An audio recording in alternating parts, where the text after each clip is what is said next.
En esta ocasión vamos a abordar el tema del cristianismo y lo haremos fundamentalmente abordando esta cuestión en torno a una pregunta fundamental que sería ¿a qué llamamos nosotros cristianismo? Seguramente esto conlleva una diversidad de respuestas, sin embargo nosotros vamos a matizar la idea en torno a tres posibles respuestas que de alguna otra manera se interactúan entre sí. Primeramente vamos a decir que el cristianismo es el movimiento del siglo I. En segundo lugar, vamos a responder que el cristianismo es básicamente el contenido que desvelan los textos antiguos, que precisamente serían el Nuevo Testamento. Y por último, vamos a abordar el tema de la palabra o el logos, Cristo mismo como el contenido del cristianismo.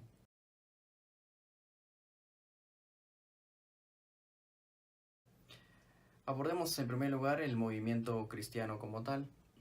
Llamamos cristianismo al movimiento de la Judea romana de los años 30 de nuestra era, donde este grupo giraba en torno a una figura fundamental que es la de Jesús de Nazaret en fe y en práctica.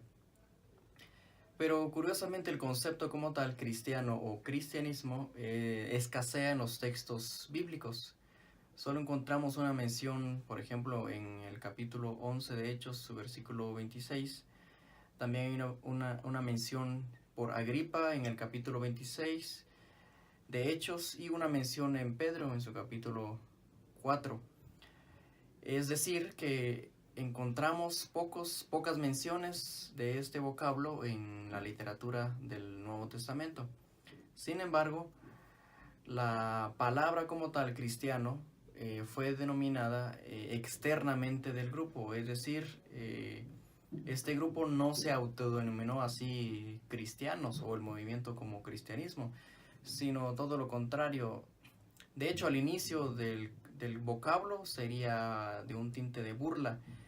Las personas no cristianas tildaban a estos grupos como cristianos. Sin embargo, poco a poco se tornó el concepto como algo positivo.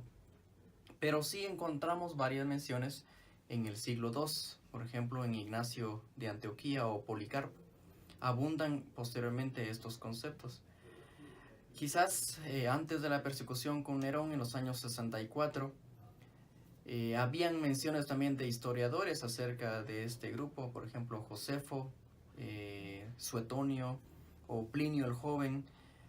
Son algunos escritos que tenemos acceso en los que ellos aluden a este grupo como cristianos, debido a que son un nuevo grupo dentro de la pluralidad de grupos religiosos de la época, como es el judaísmo como tal, los griegos y los romanos.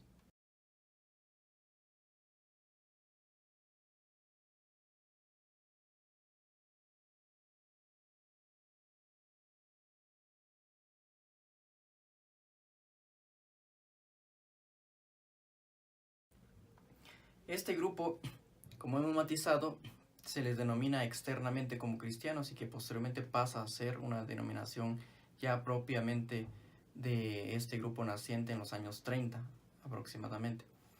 Lo cierto o lo curioso del caso es que todo el desarrollo del cristianismo podría ser analizada bajo los lentes del movimiento como tal, es decir, buscar las causas y factores que dieron origen a este movimiento. Mucho de lo que se decía del movimiento o del grupo es que habían proclamado que Jesús de Nazaret era el Mesías prometido en la literatura judía, que nosotros denominamos Antiguo Testamento, que había resucitado y que ellos proclamaban también la pronta venida de Jesús. Por ende, este grupo adoptó el mensaje tal de los evangelios o del Cristo mismo, proclamando precisamente la pronta venida de Jesús. Esto conllevó a que la venida de Jesús no había sido solo para redimir al pueblo de Israel, sino también el acto mismo de Jesús conllevaba una reconciliación de todas las etnias para con Dios. Esto hizo que el movimiento cristiano se movilizara de una manera tal que en tan poco tiempo se extendió, por ejemplo, en Damasco o en Antioquía. 1 o 2 décadas posteriores se extendió en la actual Turquía o Grecia, posteriormente en Roma y por último también en Alejandría, en Egipto. Es un distintivo peculiar porque evidencia cómo un grupo pequeño a tan poco tiempo se extendió de una manera tan radical, incluso rompiendo con los grupos religiosos de las personas de estas etnias que se integraban en la apertura que el cristianismo mismo denominaba. Pero con este concepto histórico podríamos ahondar hasta llegar a nuestro siglo. Sin embargo, no respondemos del todo a qué denominamos nosotros cristianismo. Por esa razón buscamos en esta ocasión el contenido del cristianismo.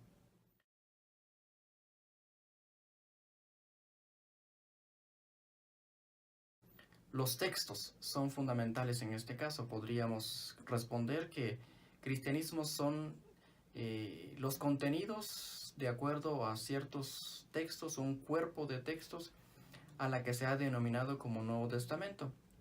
Y con tal razón, podríamos abordar el tema en los evangelios, en los hechos de los apóstoles, en las cartas de Pablo, de Santiago, de Pedro, de Juan o de Judas.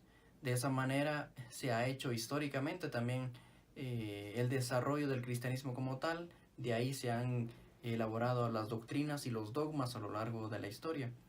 Sin embargo, esto nos plantea ciertos problemas, porque debemos de alguna otra manera hacer alusión a la veracidad de estos textos. Para empezar, podríamos aludir y preguntarnos más bien si estos textos son verídicos, bajo qué perspectiva. ¿Quién escribió los textos? ¿Cómo se formaron los textos? ¿En qué idioma se escribieron los textos? ¿Si en hebreo, en griego o quizás en alguna lengua de un pueblo en particular? Pero también conlleva una serie de estudios porque el análisis, por ejemplo, de un lenguaje no solo sirve, o el lenguaje no solo es un medio de comunicación o un instrumento, sino revela realmente el pensamiento y la cultura de una época. En este caso, si hablamos de que los escritos son en griegos, aludimos a qué tipo de pensamiento detrás, si estamos hablando de toda la cosmovisión griega, o solo sirve para intercalar también el mensaje del Antiguo Testamento. Por tanto, podríamos abordar este tema trabajando el texto en sí, porque en lo fundamental, hoy nosotros aludimos de que la veracidad de un texto depende también de su antigüedad, así que uno podría tratar de responder que la verdad del cristianismo radica en la verdad del texto mismo. Por ejemplo, si atestiguamos hoy un acceso verídico y tuviésemos en la mano los textos originales o pudiésemos hablar con uno de estos autores de los textos del Nuevo Testamento, uno podría preguntar si esto nos da un carácter de verdad acerca del cristianismo o no. Lo cierto es que el texto también conlleva 2 etapas fundamentales. Por un lado, lo que el texto es como tal, y en segundo lugar, el acontecimiento que narra el texto. Abordemos primero, por ejemplo, el acontecimiento del texto. La historia como tal, como ciencia, tiene ciertas características o principios para cotejar si un fenómeno es verdad o no, pero queda limitada con este ejemplo. Supongamos que hay un acontecimiento en el mundo donde no ha sido posible resguardar oralmente o textualmente tal acontecimiento. Un historiador o la historia nos diría que el acontecimiento sucedió como tal, sin embargo, no tenemos la información suficiente de ese fenómeno. Esto nos llevaría a preguntarnos si confiamos plenamente en la historia para abordar el tema del cristianismo. Pero a la vez, en este caso, abordamos el trabajo de los individuos. Por ejemplo, la historia no pondría en cuestión la existencia de estos individuos y del acontecimiento. La cuestión radica en que la historia tiene su límite para poder acceder a los individuos. De hecho, si la narración del acontecimiento no solo le sucedió a un individuo, sino a varios, habría que también preguntarse por cada individuo y por el colectivo también, donde también la historia sería subjetiva en ese caso. Esto nos lleva a una idea fundamental, que la historia de los hombres es la historia de los textos, porque es a través de los textos donde descubrimos precisamente la verdad. Por eso es necesario, o por eso el cristianismo últimamente ha dado bastante realce a la historia de un texto, fechar el texto más antiguo, saber quién escribió el texto o de los documentos más antiguos, de alguna u otra manera evidencian la veracidad del acontecimiento, que es básicamente lo que estamos tratando de responder con el concepto de cristianismo. Pero cotejar la verdad del cristianismo solo basado en el texto es complicado, o se vuelve complicado en un sentido fundamental. Supongamos que descubrimos, como habíamos dicho, los textos originales y del autor.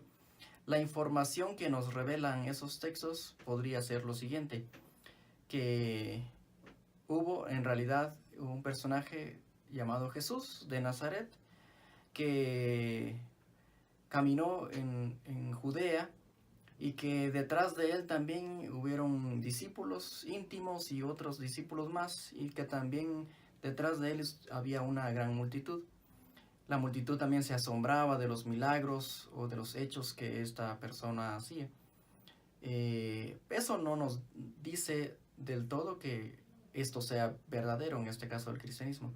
O por otro lado, lo único que van a revelar los textos va a ser lo siguiente: que Jesús se hizo llamar el Mesías, o que él se adjudicó el título de Hijo de Dios, que fue para la época una blasfemia, de hecho, que lo llevaron a la muerte a través de los sacerdotes y el gobierno romano.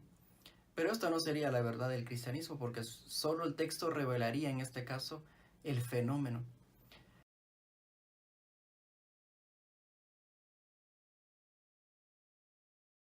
Por eso, nuestro último punto, que aborda el tema de la palabra, matizamos lo siguiente: es que hay una verdad que supera, podríamos decir de alguna otra manera, el texto como tal, que en este caso sería Cristo mismo. No estamos evidenciando solo con el texto de que Jesús se haya adjudicado un título de Mesías, el Cristo o Hijo de Dios, sino el propósito fundamental de la verdad del cristianismo sería que este Jesús verdaderamente era el Mesías, verdaderamente era Cristo y verdaderamente era el Hijo de Dios. Pero eso solo lo podríamos saber a través de alguien que supere el texto. En este caso es Cristo. Según el Evangelio de Juan, Él es el Logos, que no se ha explicado por el texto, sino Él a través del texto se ha explicado. Y podríamos poner el ejemplo de los discípulos camino a Emaús, donde tras su encuentro con Jesús, Jesús mismo alude, no que el texto diga sobre él, sino él se explica a través del texto, desde Moisés hasta los profetas. Entonces eso evidencia un carácter fundamental del cristianismo, donde la historia queda limitada, donde el texto también queda limitada, sino la verdad se coteja porque alguien ha superado estos aspectos históricos y textuales. De esa manera podríamos tratar de responder qué es cristianismo. Cristianismo es el movimiento histórico del año 30 de nuestra era, que podemos descubrir su contenido a través de los textos antiguos, que de alguna u otra manera revelan la verdad del acontecimiento cristiano, pero sobre todo enfatizar que Jesús mismo es el Logos, la palabra de Dios, que al leer el texto no solo leemos los caracteres del texto, sino leemos la palabra de Dios como tal, y así matizaríamos el concepto fundamental, que no existiría cristianismo sin la figura de Cristo.